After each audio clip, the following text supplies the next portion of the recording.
अस्सलामुअलैकुम and welcome to the एड्यूअर्स। उम्मीद करता हूँ कि आप सब खैरियत से एक खुशगवार और सेहतमंद ज़िंदगी गुजार रहे होंगे। हमारी थर्मोडायनेमिक्स की लेक्चर सीरीज़ का आज सेकंड लेक्चर होने वाला है, जिसका नाम है ज़ीरोथ लॉ ऑफ थर्मोडायनेमिक्स। ठीक है, आज हम ज़ीरोथ लॉ ऑफ थर्मोडायनेमिक्स के बारे में डिस्कस करेंगे। उसके बारे में डिटेल से हम लोग पढ़ेंगे, एग्जांपल सॉल्व करेंगे, एग्जांपल्स देखेंगे उसके बारे में, और उसकी रियल लाइफ एप्लीकेशंस देखेंगे और सारी चीज़ के बारे में डिस्कस करेंगे। और शुरू करते हैं। It means that the principle of thermal equilibrium and how thermometer works. इसमें हम लोग ये सीखेंगे कि थर्मल इक्विलिब्रियम का प्रिंसिपल क्या है, मतलब थर्मल इक्विलिब्रियम का मतलब क्या है, हम लोग ये कह सकते हैं, और थर्मामीटर जो है वो किस तरह काम करते हैं। ठीक है, तो आज इन चीज़ों के बारे में हम लोग डिस्कस करने वाले हैं। सबसे पहले, what is thermal equilibrium? Thermal equilibrium क्या है? ठीक है, when two objects are in thermal contact, जब दो बॉडीज़ आपस में थर्मल कॉन्टैक्ट में हो जाए, मतलब उनमें जो हीट है वो ट्रांसफ़र होना शुरू हो जाए, हीट फ्लोज बिटवीन देम, तो हीट जो होती है वो उन दोनों में फ़्लो करना शुरू हो जाती है। जिस तरह हम लोगों ने पिछले लेक्चर में पढ़ा था ना कि हीट जो होती है वो हायर टेम्परेचर बॉडी से लोअर टेम्परेचर बॉडी की तरफ मूव करती है। ठीक है, तो इस तरह हीट फ्लो उनके दरमियान में शुरू हो जाता है। ठीक है, अच्छा, when the net heat flow becomes zero, जब नेट हीट फ्लो जो है वो ज़ीरो हो जाए, the objects have the same temperature, तो वो उन दोनों ऑब्जेक्ट्स के आपस में सेम टेम्परेचर हो जाते हैं। ठीक है, this state is called as thermal equilibrium. तो फिर हम इसको कह सकते हैं कि ये थर्मल इक्विलिब्रियम है। ठीक है, अच्छा, सिंपल इज़ दैट, आपने दो बॉडीज़ को आपस में थर्मल कनेक्शन में रख लिया, थर्मल कॉन्टैक्ट में रख दिया। ठीक है, एक का टेम्परेचर ज़्यादा है, एक का टेम्परेचर कम है। ठीक है, अब क्या होगा, जो टेम्परेचर जिसका ज़्यादा है उससे टेम्परेचर ट्रांसफ़र होना शुरू हो जाएगा जिसमें टेम्परेचर कम है। ठीक है, तो ये ट्रांसफरिंग ऑफ हीट एनर्जी शुरू हो जाएगी। ठीक है, हीट फ्लो शुरू हो जाएगा। फिर एक टाइम आएगा कि जो जिसका टेम्परेचर ज़्यादा है उसका टेम्परेचर कम हो जाएगा, जो जिसका टेम्परेचर कम था उसका टेम्परेचर थोड़ा सा ज़्यादा हो जाएगा, क्योंकि वो ज़्यादा टेम्परेचर वाली बॉडी से उसकी तरफ हीट आ जाती है। ठीक है, अच्छा, अब टाइम आएगा कि दोनों का टेम्परेचर सेम हो जाएगा।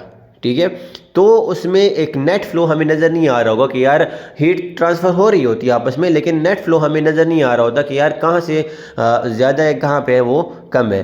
तो मतलब वो दोनों जो हो जाते हैं वो सेम सेम टेम्परेचर पे हो जाते हैं।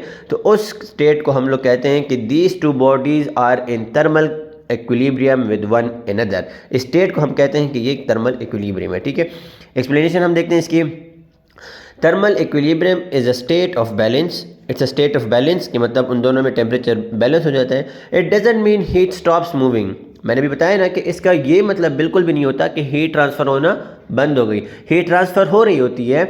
It means that energy is exchange at the same rate in both direction. हाँ, अब देखो, एक भी 40 सेंटीग्रेड पे, अगला भी 40 सेंटीग्रेड पे, अब दोनों में आपस में हीट ट्रांसफ़र हो रही है, मतलब, लेकिन वो उनका नेट फ्लो कि एक सेंटीग्रेड यहाँ से आ रहा है तो दूसरा एक सेंटीग्रेड वहाँ से भी जा रहा है। तो मीन्स दैट कि उनका कोई नेट फ्लो हमें नज़र नहीं या महसूस नहीं हो रहा। तो इस वजह से हम कहते हैं कि resulting in no net flow and no further temperature change.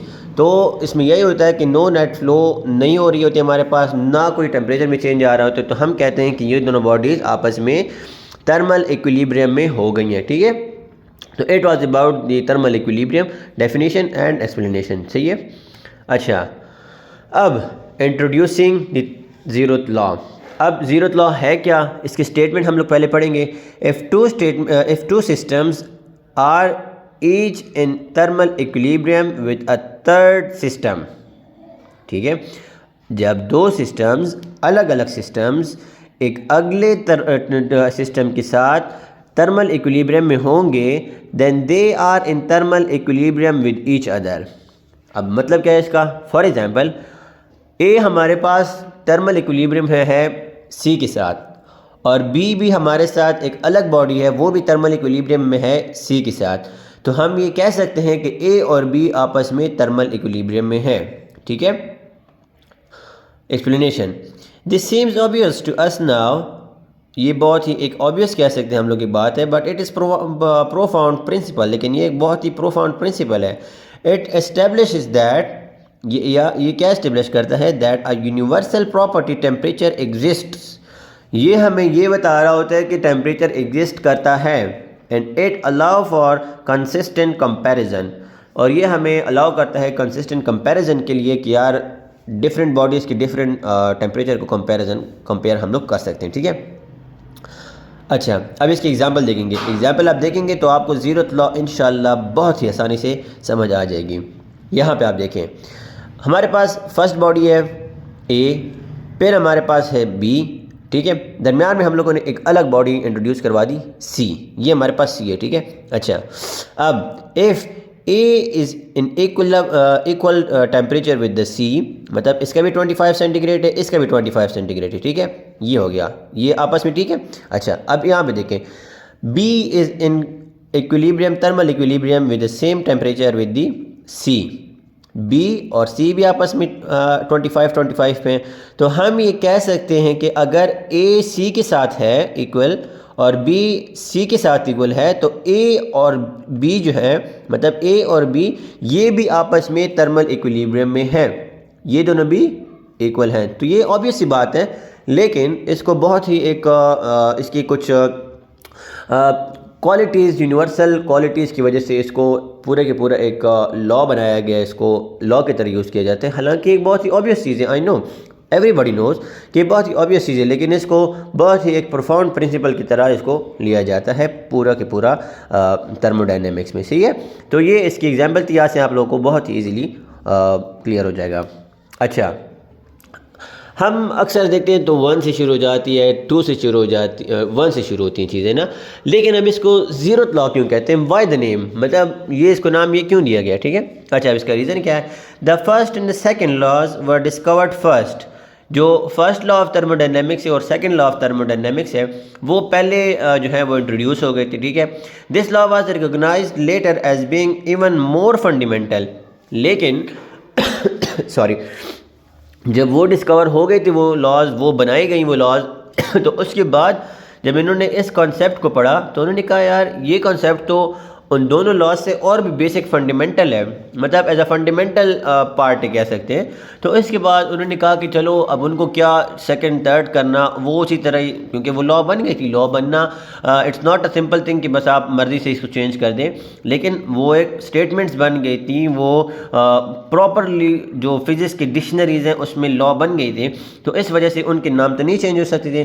तो उन्होंने क्या किया, since it needed to come before the first law, तो इसको फर्स्ट लॉ से पहले आना था, it was named the zeroth law, तो फिर उन्होंने इसका नाम ज़ीरोथ लॉ रख लिया, ठीक है। अच्छा, एक्सप्लेनेशन में क्या है, it's a fascinating piece of a scientific history, the law was so basic that the scientist had been using it without formally stating it. मैंने आपको बताया ना कि ये बहुत ही बेसिक और ऑब्वियस सी चीज़ है कि मतलब जैसे कि बताया, लेकिन बाद में इन लोगों ने कहा कि यार why not, or it's a very fundamental and a very basic thing to be formally known by everyone. तो इन्होंने इसको पहले फॉर्मली इसको स्टेट नहीं किया था, फिर उन्होंने इसको फॉर्मली स्टेट किया when they realize it's a foundational importance. जब उन्होंने पता लगाया ना उनका कि ये फाउंडेशनल इंपॉर्टेंस है इसकी, they had to insert it at the beginning of the sequence. तो इन्होंने फिर क्या किया, इसको फर्स्ट में रख लिया, तो 1 से पहले 0 आते, तो इस वजह से इसको अब ये the zeroth law of thermodynamics कहा जाता है, ठीक है। अच्छा, रियल वर्ल्ड एप्लीकेशंस क्या हैं इसकी, थर्मामीटर इसकी सबसे बेसिक एंड क्या कह सकते हैं कि the best example of this और the best application of this law.